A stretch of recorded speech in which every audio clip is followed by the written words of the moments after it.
జయశాలి గారు ఆయన కోరిక అనేక మంది దేవుని పని చేసే పిల్లలను తయారు చేయాలని. ఆయన కోరిక మేమందరము ఇలా తయారవ్వమంటే ఈరోజు వేలాది మందికి వాక్యం చెప్తున్నామంటే ఆయన నేర్పిన విద్య.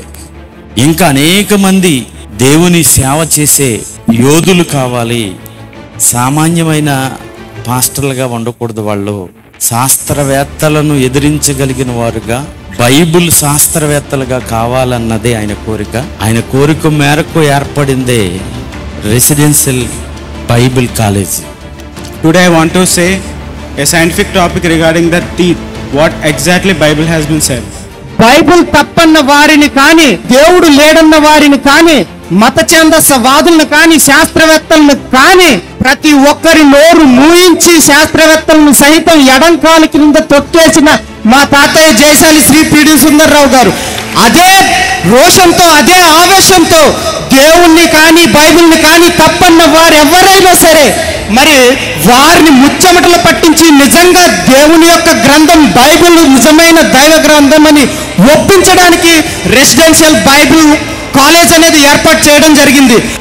ఎన్వి బ్రహ్మం రాసిన పుస్తకం, ఆ పుస్తకంపై ఏ బోధకుడు మాట్లాడలేదు, కానీ మొట్టమొదటగా మాట్లాడి అది తప్పు, ప్రజాకోర్టులో నిరూపిస్తానని ఎలుగెత్తి మరి 1990 సంవత్సరంలోనే ఎన్వి బ్రహ్మాన్ని ఓడించిన వీరుడు మన తండ్రి గారు.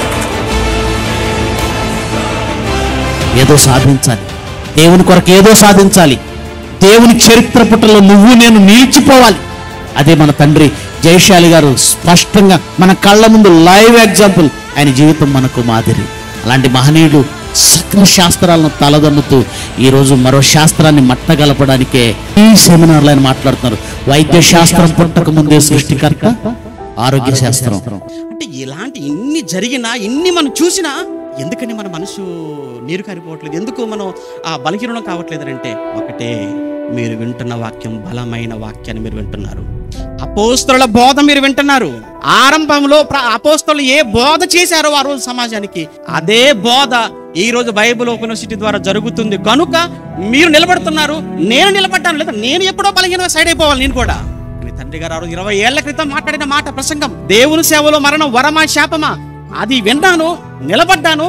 ఈరోజు ఇక్కడ వేదిక మీద ఒకప్పుడు మీతో పాటు అలా కూర్చున్న వాడిని, దానికి ముందు 2003కు ముందు మీలా కూర్చున్న వాడిని 20 సంవత్సరాలు గతించి తిరిగి చూసేటప్పటికీ ఇక్కడ ఉన్నాను అని అంటే ఆ రోజు వారు మాట్లాడిన ఆ మాట, దేవుని సేవలో మరణం వరమా శాపమా. ఇది అపోస్తలుల బోధ. ఈ బోధ విషయంలో మీరు ఏ మాత్రం సందేహాలు, అనుమానాలు మీకు అవసరం లేదు. బైబిల్ చదవండి, ఆరోగ్య సూత్రాలు ఉన్నాయి. ఎంబీబీఎస్ కాదు.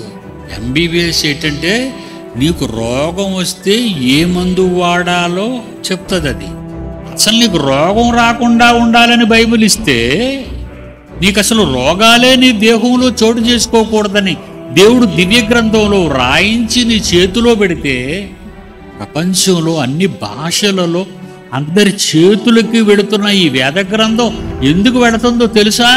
మీ మనోనేత్రాలు వెలిగించటానికి. ఎవరు చదువుతున్నారండి బైబిల్? నా పిల్లలు చదువుతారండి. మీరు చదువుతారు, నాకు ఆ నమ్మకం ఉంది.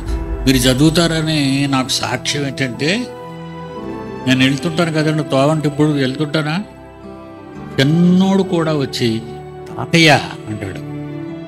నన్ను తాతయ్య అని వీడికి ఎవరు చెప్పారు? వాడి కన్న తల్లిదండ్రులు. వాళ్ళు ఏం విన్నారు? నా దగ్గర చాలా మాటలు విన్నారు. నా పిల్లలు చెప్పిన వాక్యాలన్నీ వింటున్నారు కనుక వాళ్ళ గర్భాన్ని పుట్టిన పిల్లలు దేవుని పిల్లలుగా పోల్చుకుంటున్నారు మనల్ని. అంతకంటే సాక్ష్యం నాకేం కావాలండి? మీరు గొప్పవాళ్ళు కావాలి.